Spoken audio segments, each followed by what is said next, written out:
XFM News on point.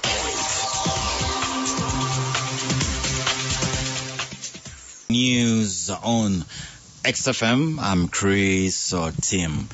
The Archbishop of Church of Uganda, Dr. Stephen Kazimba Mugalu, has warned church leaders against immediate opening of churches for public worship. Kazimba emphasized that they are not in a hurry to open up churches until they have fulfilled all the COVID-19 preventive measures in their respective places of worship. He made the remarks while leading a service at his residence in Namirembe and confirmed that their main churches have not fully opened with all the requirements needed in the fight against COVID-19. But for me, I love heaven, but I am not in a hurry. We must have some temperature guns. We must have 1 hour in between every service so that the church building and the spraying, there's cleaning. All this is very important. Washing of hands compulsory, everything. And we need now church wardens who are committed to do God's work. And we need baskets for collecting offertories with a long stick so that the warden is standing here and then people, they put in their offerings. This is the new normal. Kazimba expressed dismay over some confusion among people as regards the opening of churches and schools.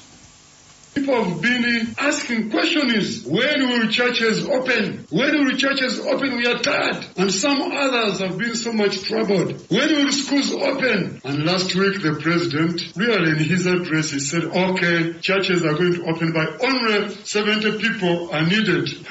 Now, what a challenge we have. How do you choose the 70 to go to worship? They are those historicals who are known for having even a special chair in that church. Government has directed all churches in the country to adhere to the standard operating procedures as said to prevent the spread of COVID-19 in the country. This after churches reopened yesterday after President Yoweri Museveni allowed places of worship to resume their operations provided they follow the set guidelines. While addressing the media, the Information Minister Judith Nabakova said that some people say that the set number of 70 is very little, but it can be reviewed with time if we continue to demonstrate compliance. It was a minimum number of 70 individuals per session, meaning that the respective churches can organize a number of sessions in a day, and probably after service or mass or a Juma prayer or any prayer, they can disinfect and also arrange for another session to take place. But we are talking about provisions of 70, but there are also smaller churches with a capacity of 40. So what happens? So I believe that we shall be in position to guide the country.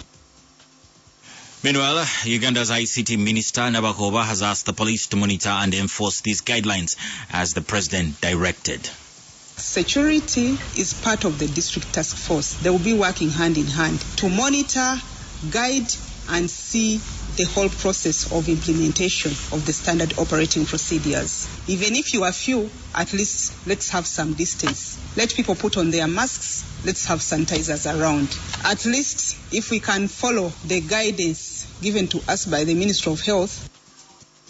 The ruling party, the National Resistance Movement, the NRM, has paid tribute to the late former Kampala City Mayor Alhaji Nassante Sebagala, identifying him as an open-minded man with self-esteem. Sebagala passed on Saturday at the Kampala International Hospital after undergoing an operation of the intestines. The Kampala Party Secretary General Justin Kasule Lumumba says the country has lost an open-minded senior citizen with high self-esteem, calling upon the youth to imitate him. Was somebody, if you analyzed his life, he had so many chains around him that could have stopped him to go to the level to which he had gone. But he took it light, developed self-esteem, and that unchained everything, and was able to get to where he was able to reach beyond the boundaries of Uganda because of the confidence and self-esteem. So, young people, whether educated or not educated, have confidence in yourself. You'll be able to extend your horizon. Let's pick that lesson from Alhaji Nassante Sebagal. Now in sports, Manchester City midfielder Rodri has said football has not been fair to his side, Manchester City, after Leicester City inflicted the biggest home defeat on Pep Guardiola's side as the Blues boss. Jamie Vardy scored a hat-trick and the hosts conceded 3 penalties in Sunday's 5-2 loss, which put the Foxes of Leicester top of the Premier League table. The result came despite Guardiola's side dominating possession and having 16 shots to Leicester's 7. That's the latest XFM News. XFM News on point.